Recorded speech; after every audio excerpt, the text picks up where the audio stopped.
अभी प्रॉब्लम्स हैं इस एरिया में, they can then be addressed more meaningfully. The Government of India is working to ensure many such CBG plants and biorefineries are set up across the country to make India a world leader in such grassroots level economic and energy transition. Our friend from Germany was telling us just now that this is an area where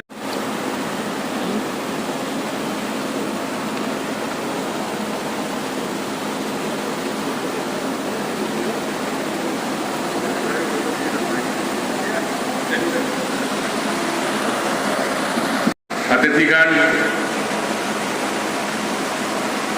यहाँ आने के रास्ते में मैं पूछ रहा था कि कौन सी भाषा में बोलें। मैं तो बोला पंजाबी, हिंदी, अंग्रेजी। So let me welcome all of you, friends, Honorable Chief Minister, Management of Verbio, meine Damen und Herren. So I am delighted to be here. And let me tell you why. For anyone who is familiar with the problems of agriculture and the challenges that agriculture faces, not only in India, but specifically in states like Punjab, would know that issues that were covered in the presentation are central to the concerns of any government which is dealing with agricultural issues. So, माननीय प्रधानमंत्री जी ने जब सतत योजना शुरू की थी for creating the world's largest CBG grid, उसके 3 important objectives थे. One is to empower and unleash the rural economy for supporting farmers and dairy farmers. अन्नदाता से ऊर्जादाता. Increase India's domestic energy production and self-sufficiency and reduce air pollution and help India lead the world towards clean energy transition. So it should be no surprise that the Honorable Chief Minister has taken time off his busy schedule. By the way, both of us were in Gujarat yesterday, and he was telling me almost in the same place. And I have also adjusted. When we initially discussed this issue, we were inquiring whether this kind of a program could be done virtually. And I decided no, we must come here personally, physically. Because the political message that must be sent is not the importance of just this plant, which is going to be the largest to date. And I hope in the coming months, Verbio itself and others will make even bigger plants.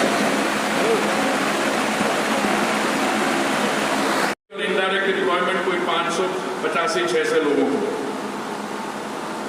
इससे मुझे पूरा विश्वास है कि संगरूर के जो हमारे किसान भाई हैं, उनके फार्मर्स इनकम बढ़ेगी और ये जो स्टबल बर्निंग, पराली बर्निंग की समस्या है, उसको एक समय हल करने का सबसे शानदार तरीका।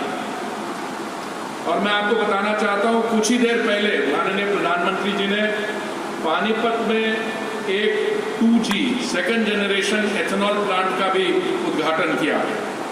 This is a plant which makes second generation ethanol from agricultural waste. और मैं आपको ये भी जानकारी देना चाहता हूं that by the end of the year we will have 90 million litre ethanol जो एग्रीकल्चरल वेस्ट से बनाया जाएगा। ये जो प्लांट आज जिसमें आप सब उद्घाटन में आप भाग ले रहे हैं, ये स्टबल बर्निंग जो है 40 से 45 हजार एकड़ में कमी होगी इसमें, और 1.5 lakh tonne carbon dioxide emission की रिडक्शन होगी। इससे हमें पूरा विश्वास है कि जो हमारे नागरिक हैं संगरूर पंजाब में, they will be able to breathe cleaner air, but they will also contribute to India's COP26 climate change targets of total projected carbon emissions by 1 billion tons from now to 2030, achieving the target of net zero by 2070. ये plant हमारे केंद्रीय सरकार की framework में कहाँ बैठता है? It will benefit the Government of India's support for CBG-based rural economy. We had earlier increased the rate of compressed biogas plants under the Satat scheme. We had raised it from 46 rupees per kilo to 54 rupees per kilo.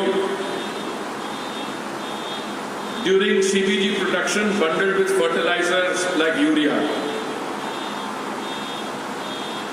We are also ensuring an offtake agreement of this plant with Indian Oil since August 22.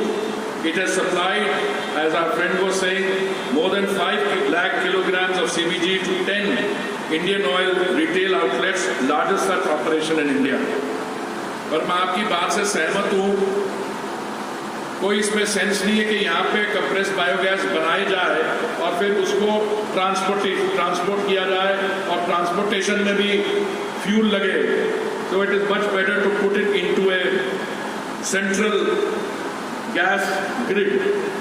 And I want to tell you that the grid, the pipeline, which was 14,500 kilometers in 2014, that we have already raised to 18,500 kilometers, and we plan to take that up to 33,500 kilometers. And I want to assure you कि हम to reach 32,000 kilometre. So 2014 में 14,700 kilometre थी, आज 18,500 है और इसको हम 32,000 kilometre तक ले जाएंगे. This is part of the government's policy to raise the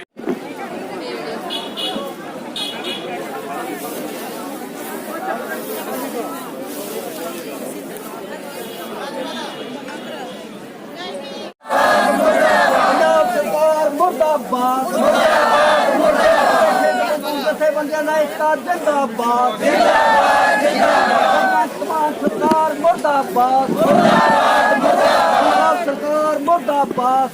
ਕੀ ਨਾਮ ਹੈ ਤੁਹਾਡਾ? ਕੀ ਤੁਹਾਡੀ ਜਥੇਬੰਦੀ ਹੈ? ਕਿਉਂ ਤੁਸੀਂ ਅੱਜ ਮਾਨ ਸਾਹਿਬ ਆ ਰਹੇ ਨੇ ਮੁੱਖ ਮੰਤਰੀ, ਕਿਉਂ ਰੋਸ ਮੁਜ਼ਾਹਰਾ ਕੀਤਾ ਜਾ ਰਿਹਾ ਹੈ? ਮੈਂ ਪਰਮਜੀਤ ਕੌਰ ਜ਼ਮੀਨ ਪ੍ਰਾਪਤੀ ਸੰਘਰਸ਼ ਕਮੇਟੀ ਵੱਲੋਂ ਅੱਜ ਅਸੀਂ 7 ਮਜ਼ਦੂਰ ਜਥੇਬੰਦੀਆਂ ਦੇ ਸਾਂਝੇ ਮੋਰਚੇ ਵੱਲੋਂ ਇੱਥੇ ਵਿਰੋਧ ਕਰਨ ਆਏ ਹਾਂ, ਕਿਉਂਕਿ ਪਿਛਲੇ ਦਿਨੀ ਜਦੋਂ ਮਜ਼ਦੂਰਾਂ ਜਥੇਬੰਦੀਆਂ ਦਾ 3 ਦਿਨਾਂ 3 ਰੋਜ਼ਾ ਜਿਹੜਾ ਧਰਨਾ ਚੱਲ ਰਿਹਾ ਸੀਗਾ, ਉਹਦੇ ਵਿੱਚ ਸਾਨੂੰ 2 ਮੀਟਿੰਗਾਂ ਮਿਲੀਆਂ ਸੀ. ਇੱਕ ਸੀਐਮ ਭਗਵੰਤ ਮਾਨ ਜੀ ਨਾਲ ਤੇ ਦੂਜੀ ਮਿਲੀ ਸੀਗੀ ਸਾਨੂੰ ਵਿੱਤ ਮੰਤਰੀ ਨਾਲ. ਤਾਂ ਸਾਡੀ ਮੀਟਿੰਗ ਇਹਨਾਂ ਨੇ ਵਿੱਤ ਮੰਤਰੀ ਨਾਲ ਕਰਵਾਤੀ, ਪਰ ਸਾਡੇ ਬਹੁਤ ਸਾਰੇ ਮਸਲੇ ਇਹੋ ਜਿਹੇ ਨੇ ਜੋ ਸੀਐਮ ਨਾਲ ਗੱਲ ਕਰੇ ਤੋਂ ਬਿਨਾਂ ਨਹੀਂ ਹੱਲ ਹੋਣ ਵਾਲੇ. ਤਾਂ ਅਸੀਂ ਲਗਾਤਾਰ ਇਹ ਮੰਗ ਕਰ ਰਹੇ ਹਾਂ ਕਿ ਘੱਟੋ ਘੱਟ ਮਜ਼ਦੂਰ ਜਥੇਬੰਦੀਆਂ ਦੇ ਅੱਗੋਂ ਨਾਲ ਸੀਐਮ ਬੈਠੇ ਤਾਂ ਸਹੀ, ਕਿਉਂਕਿ ਜਿਹੜਾ ਸੀਐਮ ਇਹ ਗੱਲ ਕਹਿੰਦੇ ਸੀਗੇ ਵੀ ਸਾਡੀ ਸਰਕਾਰ ਹੈ ਜਿਹੜੀ ਕਾਲੀਆਂ ਕਾਂਗਰਸੀ ਨਾਲੋਂ ਵੱਖਰੀ ਹੋਊਗੀ, ਅਸੀਂ ਲੋਕਾਂ 'ਚ ਰਹਿ ਕੇ ਸਰਕਾਰ ਚਲਾਵਾਂਗੇ, ਅਸੀਂ ਲੋਕਾਂ ਦੀ ਗੱਲ ਸੁਣਾਂਗੇ. ਤਾਂ ਤੁਸੀਂ ਦੇਖੋ ਕਿ ਅਸੀਂ ਕਾਲੀਆਂ ਕਾਂਗਰਸ ਵੇਲੇ ਵੀ ਲੜਦੇ ਸੀ, ਧਰਨੇ ਲਾਉਂਦੇ ਸੀਗੇ, ਘੇਰਦੇ ਸੀ, ਕਾਲੇ ਝੰਡੇ ਦਿਖਾਉਂਦੇ ਸੀਗੇ, ਔਰ ਅੱਜ ਅਸੀਂ ਇੱਥੇ ਜੀਰੀ ਦੇ ਖੇਤ ਦੇ ਵਿੱਚ ਬੈਠੇ ਉਦਘਾਟਨ ਕਰਨ ਆ ਰਹੇ ਨੇ, ਉਹਨਾਂ ਤੋਂ ਮੀਟਿੰਗ ਦੀ ਮੰਗ ਕਰ ਰਹੇ ਆ ਕਿ ਬਹਿ ਕੇ ਮਜ਼ਦੂਰਾਂ ਨਾਲ ਗੱਲ ਤਾਂ ਕੀਤੀ ਜਾਵੇ. ਪਰ ਹੋ ਇਹ ਰਿਹਾ ਕਿ ਕਾਲੀ ਕਾਂਗਰਸ ਵੀ ਪੁਲਿਸ ਲਾ ਕੇ ਰੋਕਦੇ ਹੁੰਦੇ ਸੀਗੇ ਕਿ ਲੋਕ ਨਾ ਉਹਨਾਂ ਨੂੰ ਮਿਲ ਸਕਦੇ ਹੋਣ, ਅਸੀਂ ਕਿਹੜਾ ਤੋਪ ਚਲਾ ਦੇਣੀ ਆ. ਉਸੇ ਤਰ੍ਹਾਂ ਭਗਵੰਤ ਮਾਨ ਵੀ ਕਰ ਰਹੇ ਨੇ, ਪੁਲਿਸ ਲਾ ਕੇ ਰੋਕਿਆ ਜਾ ਰਿਹਾ, ਲੋਕਾਂ ਨੂੰ ਮਿਲਿਆ ਨਹੀਂ ਜਾ ਰਿਹਾ. ਤਾਂ ਇਹ ਜਿਹੜੀ ਗੱਲ ਸਾਫ਼ ਆ ਕਿ ਪਹਿਲੜੀਆਂ ਸਰਕਾਰਾਂ ਵੀ ਕਾਰਪੋਰੇਟ ਪੱਖੀਆਂ ਸੀਗੀਆਂ, ਉਹਨਾਂ ਦੀਆਂ ਪਾਲਿਸੀਆਂ ਵੀ ਜਿਹੜੀਆਂ ਲੋਕ ਵਿਰੋਧੀ ਸੀਗੀਆਂ, ਔਰ ਇਹ ਸਰਕਾਰ ਵੀ ਲੋਕ ਵਿਰੋਧੀ ਆ. ਸੋ ਇਸ ਕਰਕੇ ਕੋਈ ਫਰਕ ਨਹੀਂ ਹੈਗਾ ਜਿਹਦੇ ਖਿਲਾਫ ਅਸੀਂ ਲੜ ਰਹੇ ਹਾਂ, ਤੇ ਅਸੀਂ ਇਹ ਮੰਗ ਕਰ ਰਹੇ ਹਾਂ ਕਿ ਸਾਡੇ ਆਗੂ ਨਾਲ ਬਹਿ ਕੇ ਗੱਲ ਕੀਤੀ ਜਾਵੇ. ਲੱਗਦਾ ਤੁਹਾਨੂੰ ਅੱਜ ਗੱਲ ਹੋ ਜਾਏਗੀ ਮੁੱਖ ਮੰਤਰੀ ਨਾਲ? ਦੇਖੋ, ਸਾਨੂੰ ਪ੍ਰਸ਼ਾਸਨਿਕ ਅਧਿਕਾਰੀ ਨੇ ਭਰੋਸਾ ਦਿੱਤਾ ਹੈ ਕਿ ਅਸੀਂ ਤੁਹਾਡੀ ਗੱਲਬਾਤ ਕਰਾਉਣ ਲਈ ਟਾਈਮ ਫਿਕਸ ਕਰਵਾ ਦਿੰਨੇ ਆ. ਸਾਡੇ 7 ਮਜ਼ਦੂਰ ਅੱਗੋਂ ਅੰਦਰ ਗਏ ਨੇ ਤੇ ਉਹਨਾਂ ਨੇ ਭਰੋਸਾ ਦਿੱਤਾ, ਹੁੰਦਾ ਜਾਂ ਨਹੀਂ ਹੁੰਦਾ, ਨਹੀਂ ਤਾਂ ਅਸੀਂ ਤਾਂ ਲੜ ਹੀ ਰਹੇ ਆ. ਅਸੀਂ ਤਾਂ ਫਿਰ ਮੋਰਚਾ ਖੋਲਿਆ ਹੀ ਹੋਇਆ. ਅੱਜ ਅਸੀਂ ਇੰਨੀ ਗਿਣਤੀ ਚ ਆ ਕੇ ਇੱਥੇ ਪ੍ਰਦਰਸ਼ਨ ਕਰ ਰਹੇ ਹਾਂ, ਤਾਂ ਸੀਐਮ ਨੇ ਫੇਰ ਕਿਹੜਾ ਕਿਸੇ ਪਿੰਡ ਚ ਆਉਣਾ ਨਹੀਂ, ਤਾਂ ਅਸੀਂ ਵੱਡੀ ਗਿਣਤੀ ਘੇਰਾਂਗੇ ਔਰ ਦੱਸਾਂਗੇ ਕਿ ਜੇ ਇਹ ਲੋਕ ਵੋਟ ਪਾ ਕੇ ਜਿੱਤਾ. ਜਿਵੇਂ ਦੇ ਪੁਲਿਸ ਦੇ ਹਾਲਾਤ ਲੱਗਦੇ ਨੇ, ਡਾਂਗਾ ਚੱਕੀਆਂ ਨੇ, ਲੱਗਦਾ ਤੁਹਾਨੂੰ ਲਵੇ ਲੱਗਣ ਦੇ ਦੇਣਗੇ? ਦੇਖੋ, ਪੁਲਿਸ ਨੇ ਤਾਂ ਹਮੇਸ਼ਾ ਹੀ ਡਾਂਗ ਚੱਕੀ ਆ ਲੋਕਾਂ ਤੇ. ਪੁਲਿਸ ਨੇ ਕਦੋਂ ਨਹੀਂ ਲੋਕਾਂ ਨੂੰ ਕੁੱਟਿਆ, ਕਿਉਂਕਿ ਪੁਲਿਸ ਨੂੰ ਜੋ ਡਾਇਰੈਕਸ਼ਨ ਦਿੱਤੀ ਜਾਂਦੀ ਆ ਪੁਲਿਸ ਨੇ ਉਹੀ ਕਰਨਾ. ਪਰ ਅਸੀਂ ਲੋਕ ਜਿਹੜੀ ਲੋਕ ਲਹਿਰ ਆ, ਜੋ ਲੋਕਾਂ ਦੇ ਮੁੱਦੇ ਨੇ, ਔਖੇ ਤਾਂ ਅਸੀਂ ਪਹਿਲੀਆਂ ਰਹਿਣ ਨੂੰ ਰਿਹਾਇਸ਼ੀ ਪਲਾਟ ਨਹੀਂ ਹੈਗੇ, ਪੰਚਾਇਤੀ ਜ਼ਮੀਨ ਮੰਗਦੇ ਆ ਤਾਂ ਚੌਧਰੀ ਖੜੇ ਹੋ ਜਾਂਦੇ ਆ ਕਿ ਇਹ ਸਾਡੀ ਜ਼ਮੀਨ ਆ, ਕਾਨੂੰਨ ਮੁਤਾਬਕ ਸਾਨੂੰ ਮਿਲੀ ਹੋਈ ਆ. ਔਰ ਸਾਡਾ ਜਿਹੜਾ ਰੁਜ਼ਗਾਰ ਆ ਲਗਾਤਾਰ, ਚਾਹੇ ਨਰੇਗਾ ਦਾ ਮਸਲਾ, ਚਾਹੇ ਕੋਈ ਸੁਸਾਇਟੀਆਂ ਦਾ ਕਰਜ਼ਾ ਆ, ਸਾਡਾ ਕੋਈ ਕਰਜ਼ਾ ਮਾਫ ਨਹੀਂ ਹੋਇਆ, ਸਾਨੂੰ ਕਰਜ਼ਾ ਵੀ ਨਹੀਂ ਮਿਲਦਾ. ਸੋ ਇਸ ਕਰਕੇ ਸਾਡੇ ਲੋਕ ਤਾਂ ਔਖੇ ਹੀ ਨੇ, ਜਾਂ ਫਿਰ ਡਾਂਗ ਖਾਵਾਂਗੇ ਜਾਂ ਫਿਰ ਘਰੇ ਖੁਦਕੁਸ਼ੀ ਕਰਾਂਗੇ ਜਾਂ ਮਰਾਂਗੇ। ਤਰੀਕੇ ਤਾਂ ਦੋ ਹੀ ਨੇ, ਜਾਂ ਲੜਾਂਗੇ ਜਾਂ ਮਰਾਂਗੇ। ਇਸ ਕਰਕੇ ਅਸੀਂ ਲੜਨ ਵਾਲਾ ਰਾਹ ਚੁਣਾਂਗੇ, ਚਾਹੇ ਉਹ ਡਾਂਗ ਖਾ ਕੇ ਕਿਉਂ ਨਾ ਮਰਨਾ। ਭਗਵੰਤ ਮਾਨ ਤਾਂ ਕਹਿੰਦਾ ਸੀ ਵੀ ਸਾਡੀ ਸਰਕਾਰ ਲਿਆਓ, ਡਾਂਗਾ ਨਹੀਂ ਮਿਲਣਗੀਆਂ ਦੂਜੀਆਂ ਪਰ ਪਾਰਟੀਆਂ। ਤੁਸੀਂ ਕੈਮਰੇ 'ਚ ਕਰੋ ਨੋਟ, ਡਾਂਗ ਹੀ ਹੈ।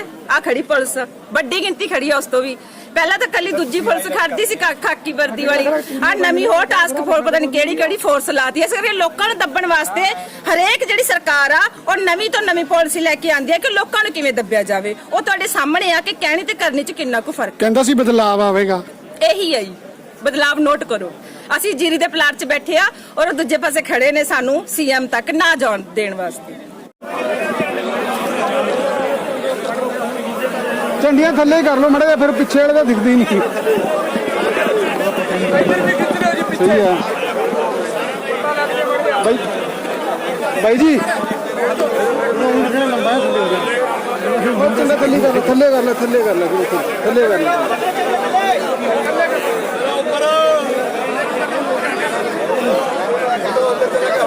ਲਾਭਪਾਤਰੀ ਸਕੀਮਾਂ ਚੱਲਦੀਆਂ ਜਿਹਦੇ ਵਿੱਚ ਨਰੇਗਾ ਜਾਂ ਆਟਾ ਦਾਲ ਸਕੀਮ, ਪਿੰਡਾਂ ਦੇ ਵਿੱਚ ਜਿੰਨੇ ਵੀ ਸਰਕਾਰੀ ਮਹਿਕਮੇ ਨੇ ਸਾਰਿਆਂ ਨੂੰ ਚੈੱਕ ਕਰਨ ਦਾ ਸਾਨੂੰ ਅਧਿਕਾਰ ਦਿੱਤਾ ਗਿਆ ਸੀ। ਸਿਰਫ ਸਾਨੂੰ ਅਧਿਕਾਰ ਚੈੱਕ ਕਰਕੇ ਰਿਪੋਰਟ ਪਾਉਣ ਤੱਕ ਹੀ ਸੀਮਿਤ ਸੀਗਾ। ਅਸੀਂ ਸਰਕਾਰ ਦੀ ਕੰਨ ਤੇ ਅੱਖ ਦਾ ਕੰਮ ਕਰਦੇ ਸੀਗੇ। ਅਸੀਂ ਹਰੇਕ ਡਿਪਾਰਟਮੈਂਟ ਨੂੰ ਚੈੱਕ ਕਰਦੇ ਸੀ, ਉਹਨਾਂ ਦੇ ਕੰਮਾਂ ਨੂੰ ਚੈੱਕ ਕਰਦੇ, ਸਰਕਾਰ ਨੂੰ ਰਿਪੋਰਟਾਂ ਭੇਜਦੇ ਸੀਗੇ। ਅਸੀਂ ਸਰਕਾਰ ਨੂੰ ਲੱਖਾਂ ਹੀ ਰਿਪੋਰਟਾਂ ਭੇਜੀਆਂ, ਪਰ ਉਹਨਾਂ ਨੇ ਕਾਂਗਰਸ ਦੇ ਟਾਈਮ ਤੇ ਉਹਨਾਂ ਤੇ ਅਸਰ ਵੀ ਹੋਇਆ, ਕਾਫੀ ਅਸਰ ਹੋਇਆ। ਲੇਕਿਨ ਹੁਣ ਜਿੱਦਾਂ ਦੀ ਇਹ ਭਗਵੰਤ ਮਾਨ ਦੀ ਸਰਕਾਰ ਬਣੀ ਹੈ, ਇਹਨਾਂ ਨੇ ਸਾਡੀ ਕੋਈ ਰਿਪੋਰਟ ਓਪਨ ਨਹੀਂ ਕੀਤੀ। ਉਹਦੇ ਵਿੱਚ ਪ੍ਰਸ਼ਾਸਨ ਫੇਲ ਹੈ, ਸਰਕਾਰ ਫੇਲ ਹੈ। ਇਹਨਾਂ ਨੇ ਸਾਨੂੰ ਇਹ ਕਹਿ ਕੇ ਡਿਪਾਰਟਮੈਂਟ ਨੂੰ ਕਲੋਜ਼ ਕਰਤਾ ਕਿ ਇਹ ਫੌਜੀਆਂ ਦੀ ਸਾਨੂੰ ਕੋਈ ਜ਼ਰੂਰਤ ਨਹੀਂ, ਇਹ ਆਪਣੇ ਕੰਮ 'ਚ ਅਸਫਲ ਰਹੇ ਨੇ, ਜੋ ਬਿਲਕੁਲ ਸਰਾਸਰ ਗਲਤ ਹੈ। ਸਾਨੂੰ ਕੋਈ ਨੌਕਰੀ ਦੀ ਜ਼ਰੂਰਤ ਨਹੀਂ, ਸਾਨੂੰ ਆਪਣੀ ਇੱਜ਼ਤ ਮਾਨ ਸਨਮਾਨ ਬਹਾਲ ਚਾਹੀਦਾ ਹੈ। ਸਾਨੂੰ ਸਰਕਾਰ ਟੇਬਲ ਤੇ ਬੈਠ ਕੇ ਸਾਡੇ ਨਾਲ ਗੱਲ ਕਰੇ, ਅਸੀਂ ਕਿੱਥੇ ਫੇਲ ਹੋਏ ਹਾਂ। ਸਾਡੇ ਕੋਲੇ ਇੰਨੀਆਂ ਜ਼ਿਆਦਾ ਰਿਪੋਰਟਾਂ ਨੇ ਇਹਨਾਂ ਦੇ ਭ੍ਰਿਸ਼ਟ ਮਹਿਕਮਿਆਂ ਦੀਆਂ, ਭਾਵੇਂ ਉਹ ਕਿਸੇ ਵੀ ਮਹਿਕਮੇ ਦਾ। ਸਾਡੇ ਕੋਲੇ ਮਿਡ ਡੇ ਮੀਲ, ਆਟਾ ਦਾਲ ਸਕੀਮ, ਦਾਣਾ ਮੰਡੀਆਂ, ਸਾਰੀਆਂ ਦੀਆਂ ਰਿਪੋਰਟਾਂ ਸਾਡੇ ਕੋਲੇ ਮੌਜੂਦ ਨੇ। ਅਸੀਂ ਫਾਈਲਾਂ ਬਣਾਈਆਂ ਹੋਈਆਂ। ਸਾਨੂੰ ਬੁਲਾਉਣ, ਜਿੱਥੇ ਮਰਜ਼ੀ ਬੁਲਾਉਣ, ਭਾਵੇਂ ਭਗਵੰਤ ਮਾਨ ਆਪਦੇ ਪਿੰਡ ਸਤੌਜ ਬੁਲਾਵੇ, ਭਾਵੇਂ ਉਹ ਮੁੱਖ ਮੰਤਰੀ ਹਾਊਸ ਤੇ ਬੁਲਾਵੇ, ਅਸੀਂ ਉਹਨਾਂ ਦੇ ਅੱਗੇ ਪੂਰਾ ਰੱਖਣ ਨੂੰ ਤਿਆਰ ਹਾਂ। ਉਹਨਾਂ ਨੇ ਇਹ ਕਹਿ ਕੇ ਬੰਦ ਕੀਤੀ ਹੈ ਕਿ ਭ੍ਰਿਸ਼ਟਾਚਾਰ ਅਸੀਂ ਬੰਦ ਕਰ ਦਿੱਤਾ, ਪਰ ਸਾਡੇ ਕੋਲੇ ਹਜੇ ਵੀ ਪਰਤਾਂ ਨੇ। ਅਸੀਂ ਉਹ ਖੋਲਾਂਗੇ ਵੀ ਭ੍ਰਿਸ਼ਟਾਚਾਰ ਕਿੱਥੇ ਕਿੱਥੇ। ਇਹਨਾਂ ਦੇ ਮੰਤਰੀ ਭ੍ਰਿਸ਼ਟ ਨੇ। ਫੌਜਾ ਸਿੰਘ ਸਰਾਰੀ ਦੀ ਸ਼ਰੇਆਮ ਇੱਕ ਵੀਡੀਓ ਰਿਲੀਜ਼ ਹੋ ਰਹੀ ਹੈ ਜਿਹਦੇ ਉੱਤੇ ਕੰਮ ਨਹੀਂ ਕੀਤਾ ਗਿਆ। ਤੇ ਤੁਹਾਨੂੰ ਆਪਣੀਆਂ ਸਮੱਸਿਆਵਾਂ ਰੱਖਣ ਲਈ ਮੁੱਖ ਮੰਤਰੀ ਕੋਲ ਸਮਾਂ ਨਹੀਂ ਮਿਲਿਆ? ਅਸੀਂ ਜ਼ਿਲ੍ਹੇ ਲੈਵਲ ਤੇ ਹਰ ਡੀਸੀ ਨੂੰ, ਤਹਿਸੀਲ ਲੈਵਲ ਤੇ ਹਰ ਐਸਡੀਐਮ ਨੂੰ, ਹਰ ਐਮਐਲਏ ਨੂੰ ਅਸੀਂ ਆਪਣੇ ਮੰਗ ਪੱਤਰ ਦਿੱਤੇ ਨੇ। ਸਾਨੂੰ 6 ਤਰੀਕ ਨੂੰ ਓਐਸਡੀ ਸਾਹਿਬ ਨੇ, ਨਵਰਾਜ ਸਿੰਘ ਬਰਾੜ ਨੇ ਦਿੱਲੀ ਇੱਥੇ ਚੰਡੀਗੜ੍ਹ ਬੁਲਾਇਆ ਸੀਗਾ। ਉਹਨਾਂ ਨੇ ਕਿਹਾ ਸੀ 1 ਹਫ਼ਤੇ ਦੇ ਵਿੱਚ ਦੀਵਾਲੀ ਤੋਂ ਪਹਿਲਾਂ ਮਤਲਬ ਕੱਲ ਦੀ ਤਰੀਕ 17 ਤੱਕ ਸੀਐਮ ਨਾਲ ਮੀਟਿੰਗ ਕਰਵਾਉਣ ਦਾ ਭਰੋਸਾ ਦਿਵਾਇਆ ਸੀਗਾ, ਜਿਹੜੀ ਨਹੀਂ ਹੋ ਸਕੀ। ਅਸੀਂ ਇਹ ਸੰਘਰਸ਼ ਨੂੰ ਇਸੇ ਕਰਕੇ ਹੀ ਤੇਜ਼ ਕਰ ਰਹੇ ਹਾਂ ਕਿ ਸਾਡੀ ਘੱਟੋ ਘੱਟ ਗੱਲ ਸੁਣੀ ਜਾਵੇ। ਅਸੀਂ ਨਗੂਣਾ ਜਾਂ 11,000 ਮਾਨ ਭੱਤਾ ਲੈਂਦੇ ਸੀ। ਸਾਡੇ ਕੋਲੇ 4 ਪਿੰਡ ਸੀਗੇ। ਅਸੀਂ 4 ਪਿੰਡਾਂ ਦੇ ਵਿੱਚ ਘੱਟੋ ਘੱਟ 200 ਦਾ ਡੇਲੀ ਅਸੀਂ ਪੈਟਰੋਲ ਡੀਜ਼ਲ ਫੂਕ ਕੇ ਆਪਣੀ ਗੱਡੀ ਜਾਂ ਬਾਈਕ ਜਿਸ ਤਰ੍ਹਾਂ ਵੀ ਜਾਂਦੇ ਸੀ, ਅਸੀਂ 5-6 ਹਜ਼ਾਰ ਤੇਲ ਤੇ ਖਰਚ ਕਰਦੇ ਸੀ। ਅਸੀਂ ਕੋਈ ਤਨਖਾਹ ਪਿੱਛੇ ਨਹੀਂ, ਅਸੀਂ ਆਪਦੇ ਮਾਨ ਸਨਮਾਨ ਪਿੱਛੇ ਲੜ ਰਹੇ ਹਾਂ। ਤੁਹਾਡੇ ਮੁੱਖ ਮੰਤਰੀ ਆਉਣ ਤੋਂ ਪਹਿਲਾਂ ਹੀ ਪ੍ਰਸ਼ਾਸਨ ਦੀ ਦੀਵਾਰ ਲਾਤੀ ਪੁਲਿਸ ਦੀ, ਲੱਗਦਾ ਤੁਹਾਨੂੰ ਅੱਗੇ ਲੰਘਣ ਦੇ ਦੇਣਗੇ? ਇਹ ਦੀਵਾਰ ਤਾਂ ਸਾਡੇ ਵਾਸਤੇ ਕੁਝ ਵੀ ਨਹੀਂ। ਅਸੀਂ ਪਾਕਿਸਤਾਨ ਦੇ ਟੈਂਕਾਂ ਉੱਪਰ ਦੀ ਵੀ ਲੰਘੇ ਹਾਂ। ਇਹ ਦੀਵਾਰ ਕੁਝ ਨਹੀਂ ਹੈ। ਸਾਡੇ ਬੱਚੇ ਨੇ, ਜਿਹੜੀ ਇਹਨਾਂ ਕੋਲੇ ਲੜਾਈ ਦੀ ਤਕਨੀਕ ਹੈ, ਸਾਡੇ ਕੋਲੇ 100 ਗੁਣਾ ਜ਼ਿਆਦਾ ਤਕਨੀਕ ਹੈ। ਕਮਾਂਡੋ ਇੱਕ ਵਰਦੀ ਪਾਉਣ ਨਾਲ ਕਮਾਂਡੋ ਨਹੀਂ ਹੋ ਜਾਂਦਾ। ਕਮਾਂਡੋ ਬਹੁਤ ਜ਼ਿਆਦਾ 36 ਦਿਨਾਂ ਦੀ ਟ੍ਰੇਨਿੰਗ ਕਰਨ ਤੋਂ ਬਾਅਦ ਕਮਾਂਡੋ ਬਣਦਾ ਹੈ। ਇਹੋ ਜਿਹੇ ਨਿੱਕੀ ਮੋਟੀ ਆਪਟੀਕਲ ਨੂੰ ਅਸੀਂ ਆਪਟੀਕਲ ਨਹੀਂ ਸਮਝਦੇ। ਸਾਡੇ ਅੱਗੇ ਕੋਈ ਵੀ ਆਪਟੀਕਲ ਨਹੀਂ ਹੈ।